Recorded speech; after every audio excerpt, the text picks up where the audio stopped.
Saludos República Dominicana, soy José Eliseo Almanzar, esto es Paneo Semanal por esta Sol 106.5 FM y también en nuestros canales de YouTube, Paneo Semanal y Sol 106.5, así como otras redes sociales, Instagram, Facebook y Twitter, dando como cada sábado las gracias a Dios porque nos permite estar aquí con ustedes y a ustedes que nos hacen el honor de vernos y de escucharnos a través de esta emisora y de las redes. Saludando a mi querido compañero Luis Polanco.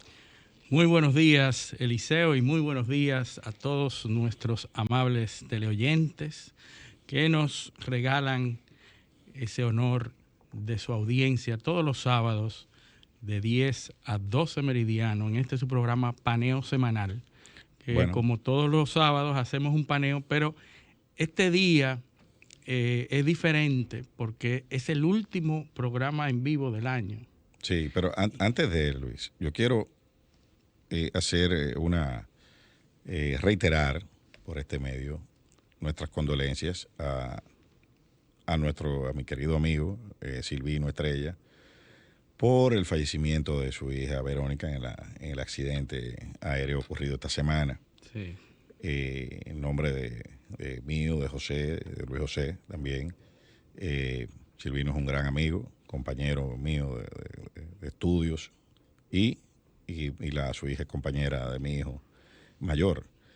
Muy lamentable. Así que es lamentable esto. Sí. Aprovecho para reiterar las condolencias y nada, extenderle un abrazo solidario. También tengo que felicitar a mi hermana, que estuvo de cumpleaños ayer, mi hermana Marieli Almanzar. Marieli. Tú sabes. Y el oyente de este programa. Claro, es una de las fans. Ella no es la fan número 1, pero debe ser como la 3 o la 4, pues está mi mamá, está mi mujer, tú sabes, entonces están ahí. Sí. Pero ella está entre los 5. Entre los primeros 10. Vamos a darle en un rol de principalía. Así que, nada, un abrazo, que cumplas muchos años más, mucha salud.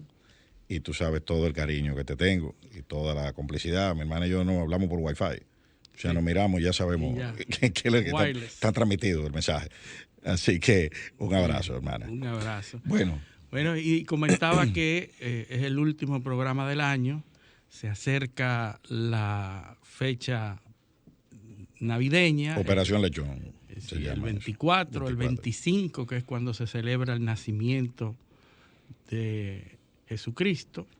Y hoy tenemos un programa que va a ser breve en las informaciones y noticias del mundo y local para extendernos un poco más en otros temas. Y tenemos un invitado de gala, el doctor Marcos Villamán, que es teólogo y que nos va a hablar de la figura histórica de Jesucristo, de Jesús, el Jesús histórico, y también la influencia o el impacto del cristianismo en nuestra sociedad, en nuestra civilización occidental.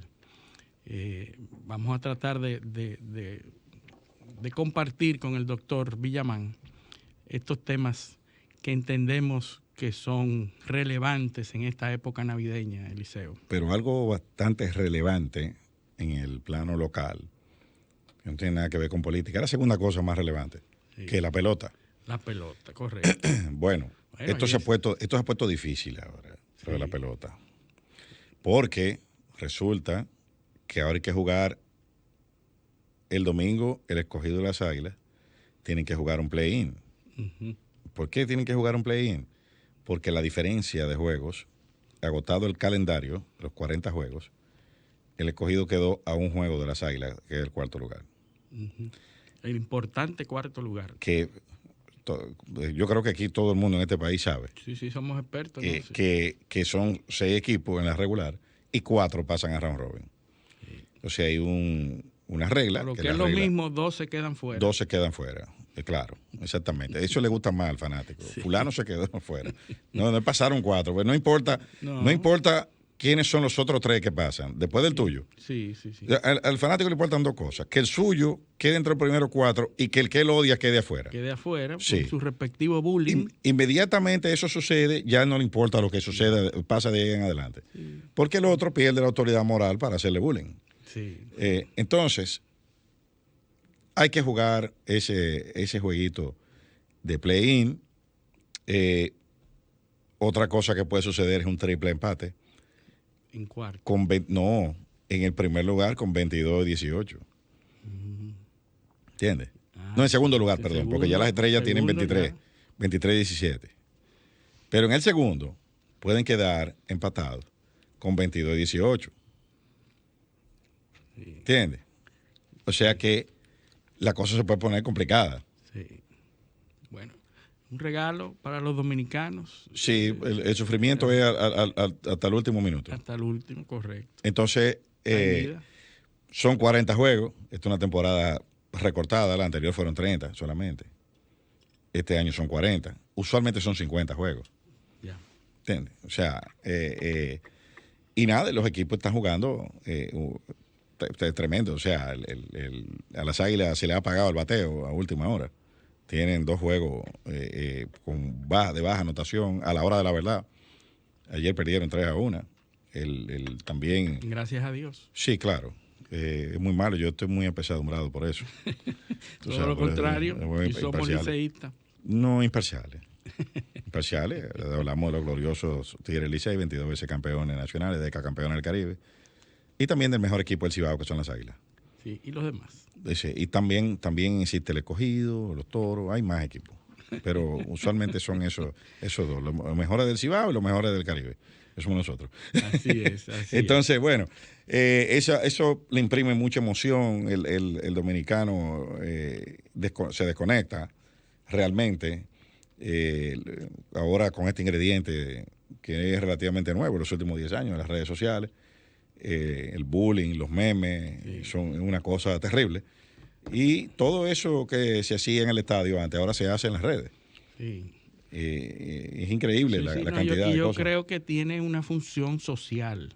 El torneo invernal de la República Dominicana tiene una función social. El torneo infernal para algunos. Infernal, pero hace una función que es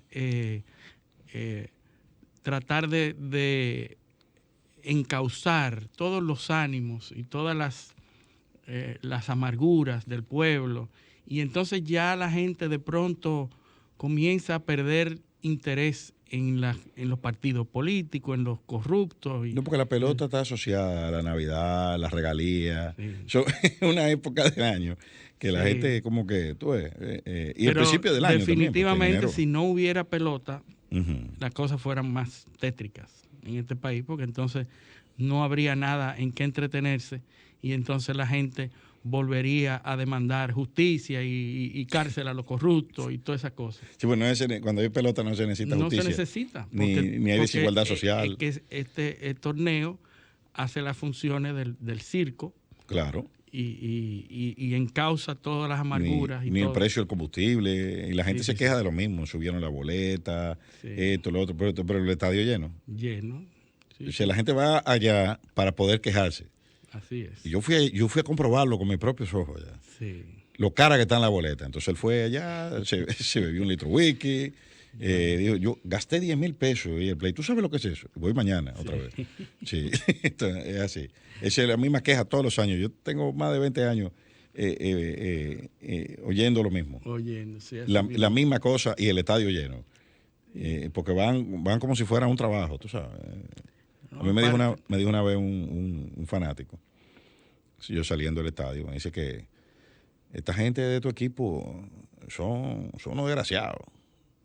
Tú sabes lo que es yo venir pagando mi propio pasaje y ni siquiera una taquillita para yo entrar al juego me dan. Y yo le dije lo mismo, sí, porque yo tuve que echar mi propia gasolina también. O sea, es a todo el mundo, le dije. A todo el mundo. Ya tú sabes. Sí, bueno, la gente entiende que es un mérito. Un subsidio. Un subsidio. Hay que darle para que él entre a gozar él. A gozar, así. Es así. Pero bueno, vámonos a la... Bueno, en el plano internacional, la noticia más relevante que ayer se publicó una lista de demandas del gobierno ruso.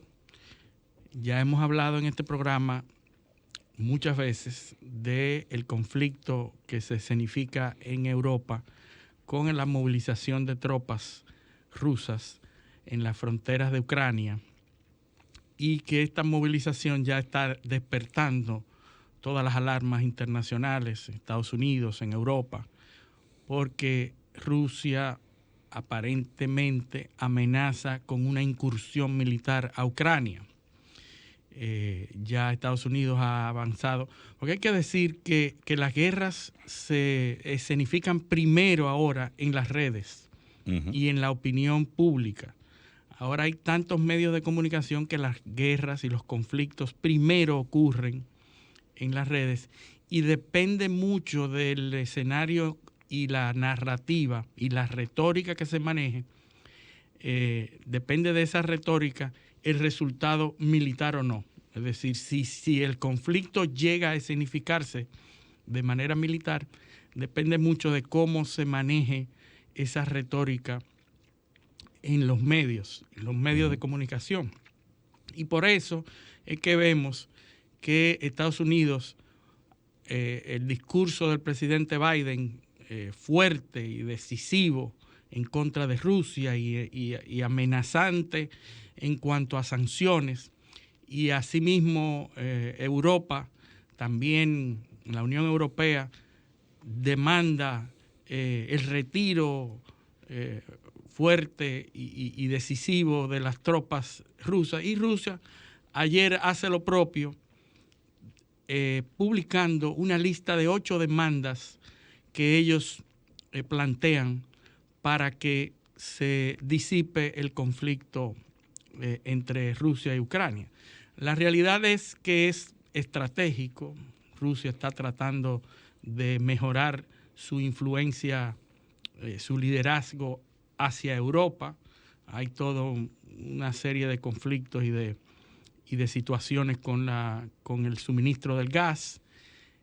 Rusia sabe perfectamente cómo crear estas crisis, hace todo lo necesario para crearlas y siempre opera a favor de Putin, a favor de su líder, porque lo ha hecho constantemente todo el tiempo. Cada vez que él tiene una crisis interna, también aparece mágicamente un conflicto hacia lo internacional. Y en esta ocasión hay una crisis de demanda de gas que él está aprovechando. Estas demandas lo colocan en el centro y en el foco de Europa de nuevo. Y ahí están ambas partes demandando cada cual sus condiciones. Rusia en esta ocasión publica una lista en donde... Son 5 demandas, ¿no? 5, son básicamente 5, pero hay 8 puntos, que 3 de los cuales son reiteraciones, con respecto a que se retire Estados Unidos del escenario, que el retiro militar de Estados Unidos. Es que esto tiene un antecedente, que es la expansión de la OTAN hacia el este. Correcto, y parte de las demandas de Rusia es que Ucrania no se convierta en miembro de hecho de OTAN, porque Ucrania es lo que se llama un partner, un socio, porque no le han querido dar... Le inventaron un término que no sea miembro, porque si es miembro entonces ya es definitivo y ocasionaría un conflicto. Rusia demanda, y así lo publicó ayer, que ninguna de las ex repúblicas soviéticas socialistas fueran parte de la OTAN. Ellos demandan que no se acepte, como una forma que ellos entienden de que no se expanda más hacia el este, como tú dices. La OTAN, hay que recordar. Ahora, la pregunta que yo me hago es, o sea, ¿cuál es la necesidad? Y eso es una cuestión de la política exterior norteamericana difícil de explicar, o de justificar más bien, de expandir la OTAN hacia el este, cuando la OTAN tiene problemas de funcionamiento interno, sí, problemas de financiamiento. Sí. Recordamos que la administración Trump prácticamente propuso cerrar la OTAN o que todo el mundo contribuyera en las mismas proporciones. Sí, el asunto es que esas exrepúblicas soviéticas demandan pertenecer ante la supuesta amenaza rusa, que está cada vez más amenazante en la zona, porque estas repúblicas se independizan precisamente de Rusia, ¿verdad? Y en el caso de Ucrania, por ejemplo, el presidente de Ucrania... ¿Se independizan o la independiza Occidente? O la independiza, se produce un proceso porque interno. En Ucrania la mayoría de los ciudadanos son prorrusos. Claro, y hay un movimiento separatista muy fuerte que opera desde el 2014.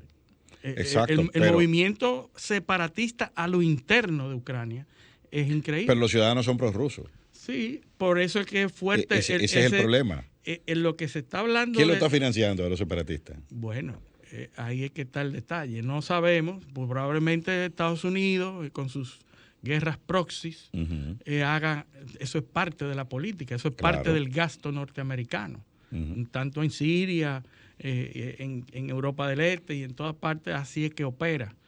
Ahora, el asunto es que Rusia moviliza las tropas y las coloca en Ucrania como forma de amenazar la estabilidad de la zona y para obtener cierto liderazgo, cierta relevancia, ¿verdad? Y poder negociar mucho mejor con su socio comercial de Europa, porque Europa es socio comercial para el suministro del gas. Claro. Y entonces, todas estas... La importación de energía. Es correcto. Entonces, hay ya un gaseoducto que se va a inaugurar, el Nord Stream 2, que está en el juego.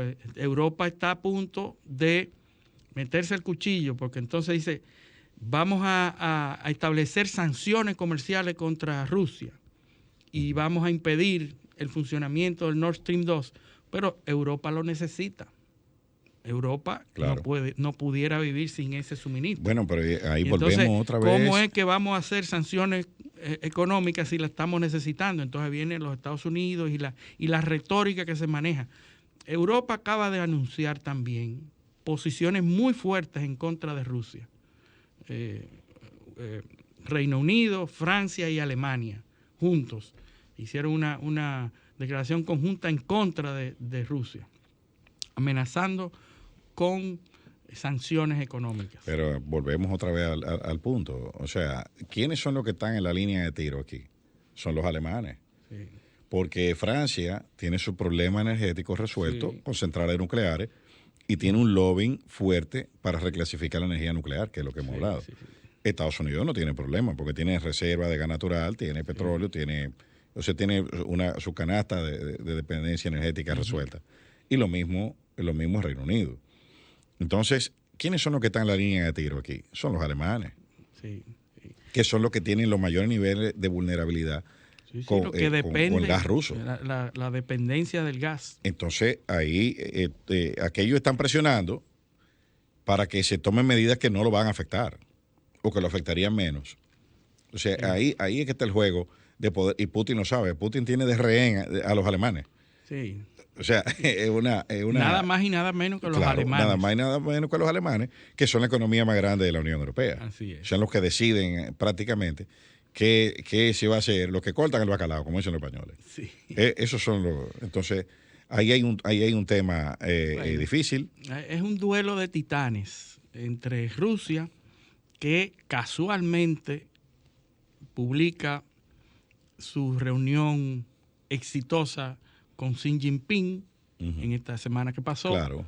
También Xi Jinping en China apoya completamente a su aliado comercial de Rusia. Y entonces, casualmente ahí se dan estas comunicaciones, estas alianzas, y entonces pone en una posición difícil Europa. Pero ahí están los puntos, las demandas rusas, entre ellas que se retire los militares y las naves militares de cualquier sitio estratégico que pudiera amenazar logísticamente al país, o sea, que pudiera, desde los cuales pudieran atacar. Eso está demasiado abierto. Sí, por todos lados. Y ya vemos y hemos comentado en este programa que han habido incidentes en zonas estratégicas con ejercicios militares que hace la OTAN y que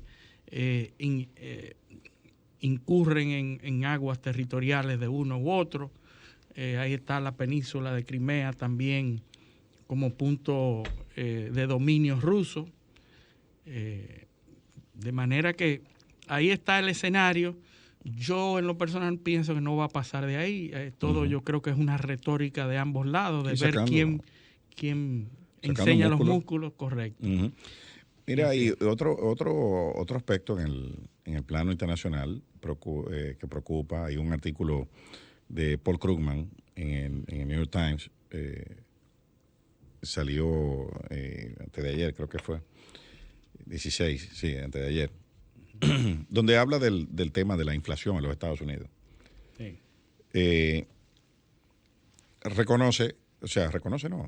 Ratifica más bien los temores que se han estado poniendo de manifiesto. 6.8% de inflación cerrará este año, la más alta en 40 años. Sí. Entonces, ¿qué es lo que él dice? Que es el sábado pasado, Paul Krugman, la semana pasada publicó otro artículo sobre el tema de la inflación.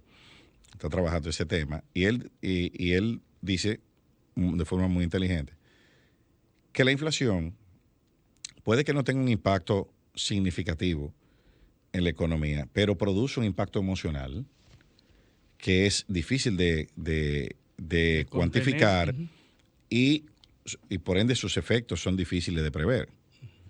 Entonces, ¿qué está pasando? O sea, la gente tú le puedes decir, para decirlo en términos llanos, tú le puedes decir que la economía está bien, que él está ganando más, o que recuperó su empleo, como es el caso, la narrativa nuestra, o que se recuperó el turismo, que hay sectores que se han recuperado, pero la realidad es que cuando la gente va al supermercado, lo ve todo más caro. Sí. Entonces, hay un efecto psicológico ahí que se produce, que aunque tú estés ganando más dinero, si está todo más caro, tú percibes que estás ganando menos. Así es. Que te rinden menos, aunque tú estés comprando lo mismo. O sea, aunque no te afecte nada en términos netos, tú percibes que estás peor. Entonces, esa parte hay que manejarla porque nosotros tenemos aquí unos niveles de inflación también que van a terminar en porcentajes importantes. Se habla de un 8% más o menos. Sí. Entonces, dice Paul Krugman también que los factores que están trayendo preocupación son, primero, que la inflación es más alta de lo que se previó. Cosa que ya te arroja incertidumbre sobre el panorama económico. Y que va a estar también, la espiral inflacionaria se va a mantener por más tiempo del que se previó. Que eso también te afecta las expectativas y las preocupaciones sobre el futuro económico inmediato que hay en los Estados Unidos. Y tú me dices, bueno, la inflación va a ser un 4 y va a ser por 6 meses y resulta que va a terminar casi en un 7 y va a ser por un año. Entonces, ahí tú comienzas a preocuparte. La inflación es un problema multifactorial. Sí. Y en el caso de la República Dominicana, hay mucho componente de inflación importada. Sí, el costo de los insumos. Y el costo de los fletes.